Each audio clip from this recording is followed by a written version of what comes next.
foi a túa infancia? A miña infancia foi moi mala, porque naqueles tempos ainda non tiñamos para comer a abondo. Eu fui á escola con 8 anos, hasta os 12, despois xa tiña que traballar. E aqueles tempos eran tempos moi malos. Pois a miña infancia, pois de pequeno, hasta que chegou aos 7 e 8 anos, pola casa, despois fui á escola, hasta 16, 17, pero naqueles tempos íbamos andando, desde Senanda a Don Albai, e volvíamos a pé.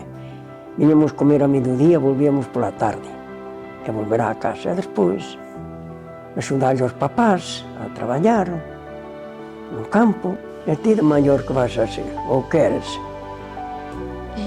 Quero ser futbolista.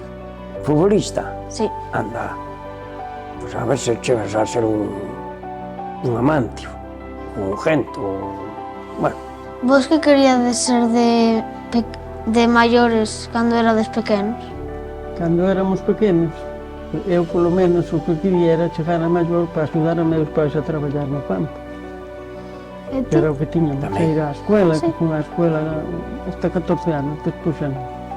As mulleres daquela non tiñamos traballar na casa ou ir servir á casa dos ricos. Non eu sola, senón en patios a maioría.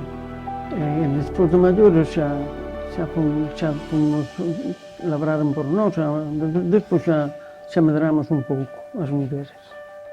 Así que fun maior, tuve que ir á mili, volvín, despois traballei algo no campo, logo ando unas obras, hasta un certo tempo, despois meus pais morreron, quedei pois prácticamente solo, caseime, e entón a muller viva conmigo, temos 2 fillos, un neto, que ben o conoces, o Anxo. E ti que che parece que hai sitio para os homes e sitio para as mulleres nos traballos? Non. Non. Son para as mulleres ou para os homens, todos os traballos. Crees que o papel da muller avanzou? Home, algo sei. A miña crianza agora, as mulleres, era tempo de que mandaran un pouco nos homens. Pois sí, ben ves, tanto hai un maestro como unha maestra. Hai militares mulleres, E guardias civiles. guardias civiles, entón é que avanzaron. Antes non había unha muller que fora deso. Tiñamos que ser as mulleres mandar como os homens, e non sermos mandadas polos homens. Os homens mandaron tempo abondo.